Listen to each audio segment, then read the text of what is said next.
Welcome to the Deep Dive. This is where we take your sources, everything you've gathered on a topic, and really get to the heart of it. No preamble, no waiting. We're jumping straight into the deep end. Today, we are plunging into the complex world of painting rivers and lakes, also known as bad people. This Chinese Donghua series has, well, quite a fascinating history, blending martial arts and political intrigue. It truly does. For years, this series has been held up as, a high standard, even called the ceiling of Chinese Donghua. You only need to look at seasons like the fourth and sixth, which consistently hit 9.0 plus ratings on platforms like Douban. That shows the kind of excellence it delivered and, well, the dedicated fan base it built. Exactly. And there was massive anticipation leading up to Season 7, which aired in 2025. People were really ready for the next chapter of a series they loved. But as the material you've shared makes crystal clear, Season 7 hit a significant and controversial rough patch. It saw a real fall from grace, dropping to a series low 7.1 rating on Douban, sparking major fan backlash, and what's been described as a genuine reputation crisis. Yeah, it was a really sharp and, frankly, painful contrast to the series' legacy. Absolutely. So our mission today, guided entirely by the wealth of information you've compiled, articles, reviews, fan discussions, analysis, all of it is to unpack exactly why Season 7 faltered. What were the key issues? What did the fans pinpoint as going wrong? And what does this mean for the future of the series and maybe, Chinese animation more broadly? Let's dig in. Okay. Well, to understand the impact of Season 7's stumble, it's helpful to quickly revisit what made the series so successful in the first place. It masterfully blended Tang Dynasty history with this rich, fictional martial arts epic. Characters like the central, often reluctant hero Li Jingyun, his devoted companion Ji Ruxo, and the wise Zheng Zifan. They became huge fan favorites. Right. And beyond just the characters, the world building was expansive, the fight choreography could be incredibly creative and fluid, and the dialogue was often sharp, witty. It really felt like a benchmark for the genre, didn't it? Yeah, consistently delivering complex narratives and character development, especially in those highly rated middle seasons. So when Season 7 premiered on March 27, 2025, the expectations were, well, sky high. The focus was on this Desert North arc, introducing intriguing new figures like Saint Duo Huo and teasing this mythical place called the Jugai Realm, described as a potential utopia, right? Exactly. Fans were geared up for that signature blend of action and intrigue, fully expecting Li Jingyun to be right at the forefront, leading the charge. But the consensus from the material you provided is that the season pretty quickly unraveled. The issues identified included things like inconsistent storytelling, significant pacing problems, and critically character arcs that really alienated the core audience. And the fan backlash wasn't quiet. It was loud and immediate across comment sections, review platforms, everywhere. It was. And the analysis you shared provides a very clear framework for understanding these issues. It almost labels them the 7 deadly sins of Season 7. It's a pretty pointed way to categorize the key missteps. Okay, 7 deadly sins. Let's explore those specific critiques then. First up, looking at the details you've compiled, there's a major issue identified with the Belling Stone's shifting rules. Now, this artifact was introduced early on with what seemed like a clear function, yeah. That's right. It was presented as something that could unlock latent potential. We saw Li Jingyun use it in Episode 8, for example, to awaken his Heart Gang technique and defeat Bali Shenyu. It felt like it had specific, established rules within the world's magic system. Okay, established rules. Yep. But then something changed, pretty dramatic. Exactly. That's the core of the criticism here. By Episode 11, the analysis points out how the stone's function seemed to just morph. It became just a generic power amplifier. Ji Ruxo suddenly used it to overpower Aogu. Just like that. Yeah. And it felt like it completely disregarded the established rules, the internal logic the series had painstakingly built. It felt less like consistent world building and more like a convenient plot device that kind of broke trust with longtime viewers. Okay, I can see how that would be frustrating. Which ties directly into the next major criticism. Yeah. Collapsed power hierarchy. The series used to have a pretty defined sense of martial arts ranking. You knew who was strong, who was weaker.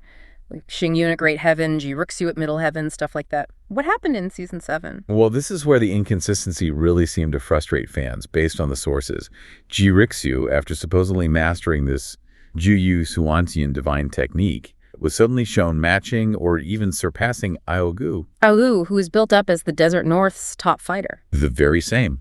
Meanwhile, Li Xingxun, our main guy, who finished season 6 as a genuinely top-tier warrior, he was depicted struggling significantly against what seemed like minor soldiers. Really? Minor soldier? Yeah, even having to resort to a desperate cliff jump to escape a seemingly low-level threat. It just felt like a fundamental betrayal of character progression and the established power levels fans have been following for years. It didn't track. Yeah, that sounds jarring for any long-running action series. Consistency is key there.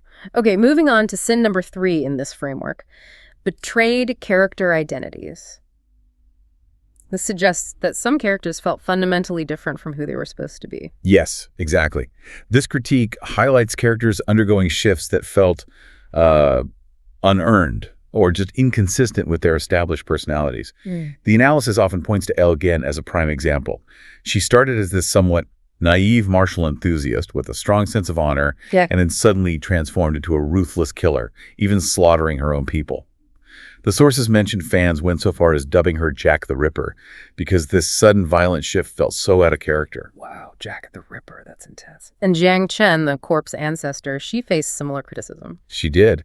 Presented initially as more of a playful ally, maybe chaotic neutral, the critique says she became manipulative, coercing others into using the dangerous Jiyu Swanchian divine technique, even targeting allies like Hu Ping. These changes, according to the analysis, felt abrupt and just didn't align with the characters fans had come to know and, understand over 6 seasons. Okay.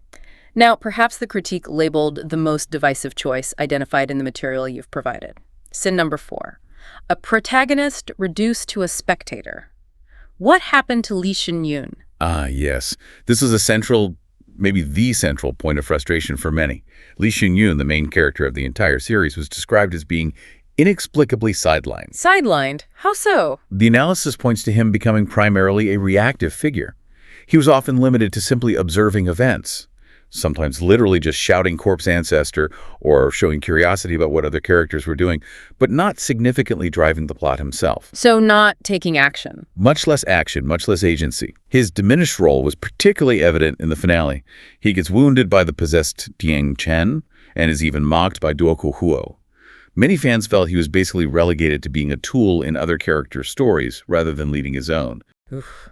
Yeah, when your main hero gets sidelined, the whole narrative can suffer. Which leads to sin number 5, villains without weight. Past seasons had really compelling antagonists, like Lee Si-wan you mentioned earlier. How did season 7 measure up on that front? Yeah, the analysis points out a real failure to create memorable or truly threatening villains in season 7. Yeah, the Bali brothers, Shen Su and Shen Yu, they had some initial mysterious buildup, suggesting they might be significant foes. Okay. But the material notes they were defeated by Jiang Chen in a matter of moments. Just like that. Really? That quickly? Yeah, rendering them pretty much forgettable. They felt like mere pawns, lacking the depth or distinct motivation seen in previous antagonists, which, produces the overall tension and stakes. Right. Weak villains make for a weaker story. Okay, next. Sin number 6 touches on something core to the series. Emotional bonds frayed. Painting rivers and lakes has always been strong on character relationships, hasn't it? It really has, particularly the central dynamic between Lee Xingyun and Ji Ruxu. That's been an anchor. But the feedback indicates season 7 really struggled here. Their reunion, after being apart for a while, is described as lacking the expected warmth or chemistry. And what's particularly telling, according to the analysis, is the observation that Ji Ruxu's emotional reaction to something like a hairpin linked to her past seemed to carry more narrative weight than her key interactions with Lee Xingyun. More weight than the main relationship. That's what the criticism suggests. This, combined with generally underdeveloped romantic arcs, according to the analysis, left fans feeling the emotional connections that usually anger the series were either missing or severely underdeveloped this season. Another core element feeling off. And finally, sin number 7, pacing dragged by flashbacks. This seems to be a specific critique of how the story unfolded, particularly towards the end. Yes, absolutely. The analysis points to a major pacing issue, especially in the finale. It highlights that nearly half of the 40-minute finale, nearly half, was taken up by flashbacks. Half the episode. Wow. Yes, specifically revisiting Jiang Chen's past with Siwa Dan.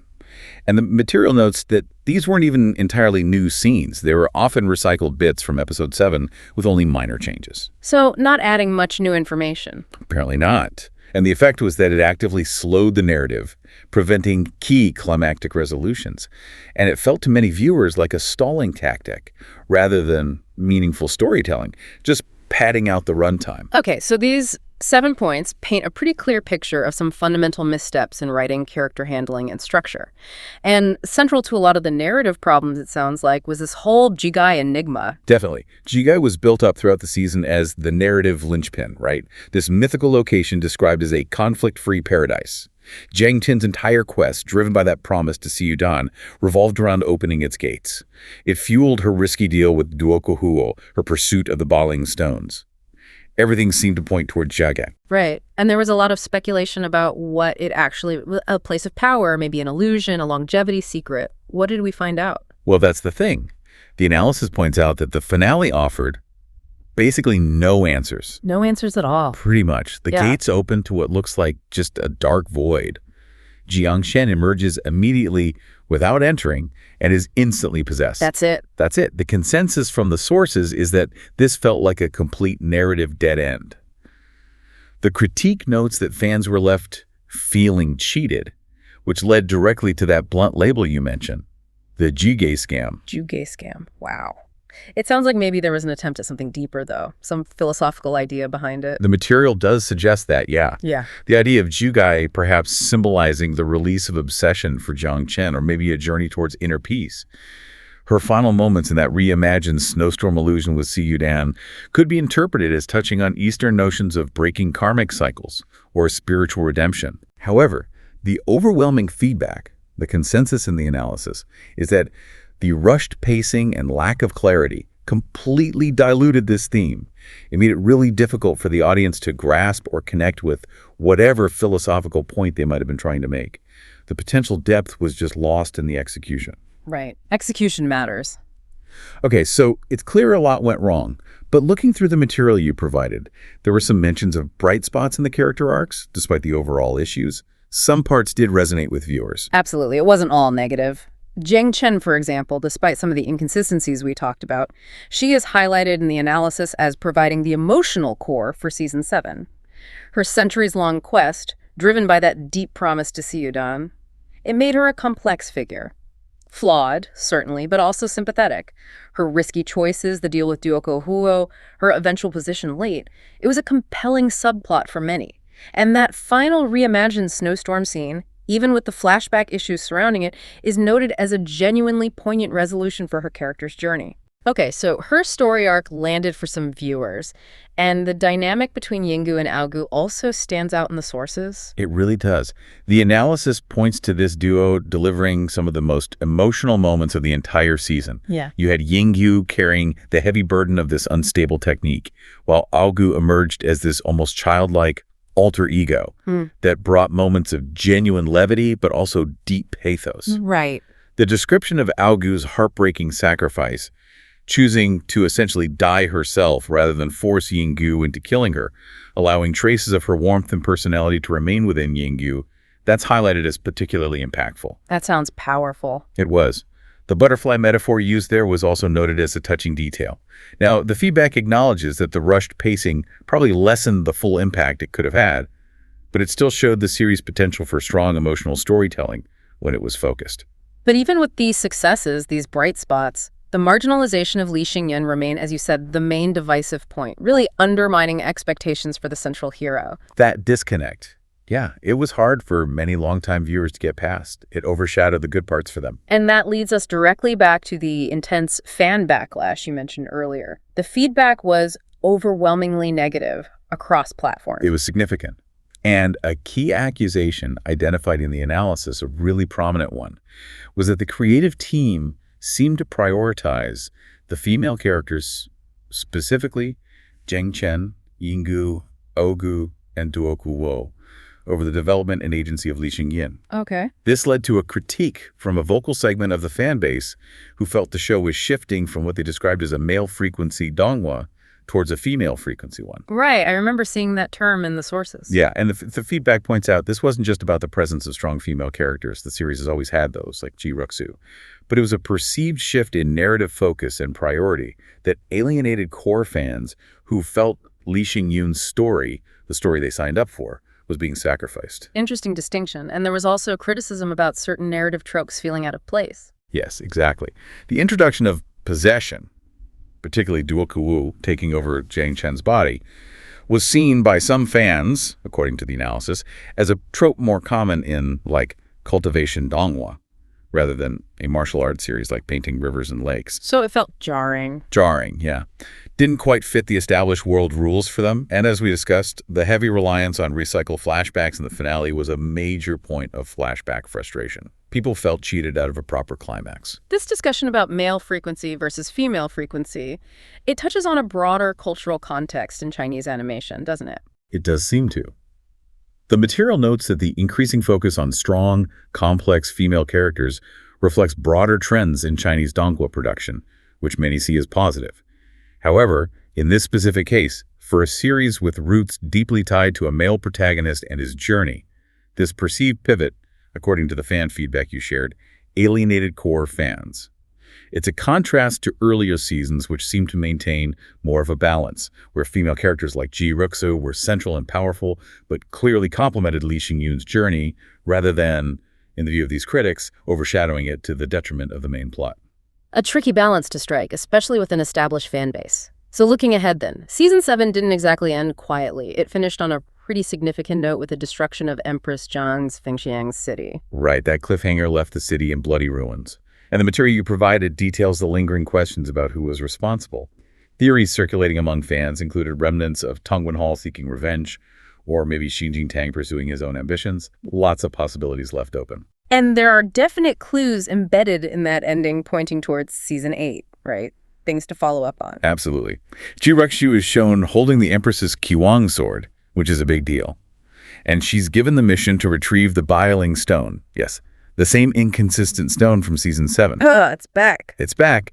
And this strongly hints at an Empress Zhang kidnapping plot and a likely rescue arc for Season 8, which would naturally bring the story back to the Central Plains after the whole Desert North detour. A return to more familiar territory. And there has been an announcement for Season 8, giving fans something concrete to anticipate, even if it feels a bit far off. Right.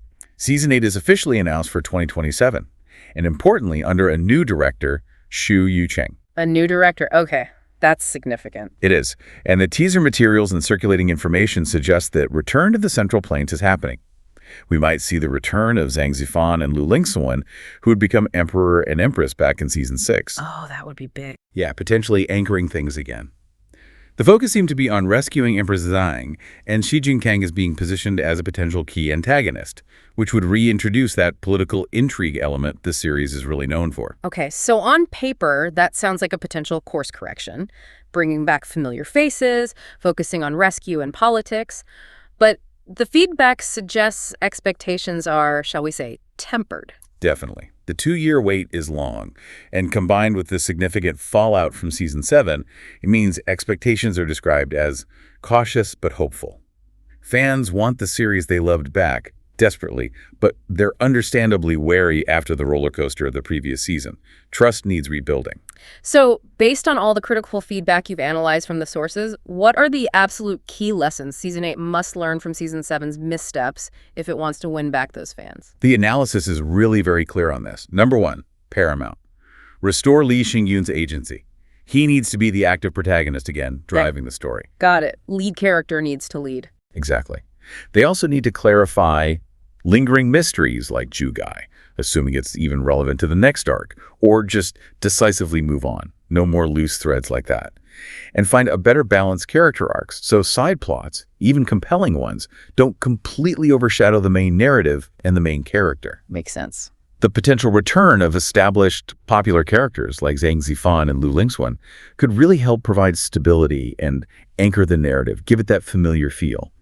And crucially, the need for tighter pacing and action was a huge point of criticism. No more filler flashbacks substituting for plot progression. Right. Keep the story moving. Okay, looking beyond just this one series now, Season 7's stumble seems to have broader implications, potentially, for Chinese donghua as a whole. It's certainly framed that way in some of the analysis as a kind of cautionary tale within the industry. It really highlights the inherent challenges Chinese animation faces, where sometimes high expectations and tight production schedules often clash. Quality control can suffer. It also demonstrates how difficult it can be to maintain consistency across long-running series, especially ones with complex lore and many characters. And it underscores the vital need for narrative coherence and audience alignment.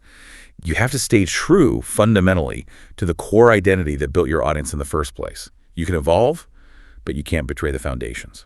And thinking about the global stage, how might this affect the series' reach or maybe the perception of Chinese donghua internationally? Well, the series' unique blend of wuxia, martial arts, and historical drama always required, careful translation and cultural context to fully resonate internationally. Season 7's issues, particularly the confusing pacing and the character inconsistencies, could definitely hinder its appeal to new viewers who might be checking it out based on its past reputation. Makes it a harder entry point. Exactly. It reinforces the point that tighter storytelling and clear narrative logic are pretty much essential for success, not just domestically, but on the global stage too. Confusion doesn't travel well. So, to wrap up this deep dive then, we've journeyed through the really complex reasons why a series once celebrated, genuinely hailed as the ceiling of Chinese donghua, faced such a controversial and divisive 7th season. We've explored the core critiques, framed in the sources as those 7 deadly sins, from the inconsistent rules of the Baling Stone and the collapse of the power hierarchy, to the sidelining of the protagonist, Li Xingyun, and the fraying of those crucial emotional bonds. We looked at the unresolved, anticlimactic Jugai mystery and the significant fan backlash, trying to understand the cultural context behind critiques like that perceived shift in narrative focus. But we also made sure to highlight the elements that still resonated. The bright spots, like the emotional arc of Jiang Chen and that powerful, memorable dynamic between Yinggu and Aogu.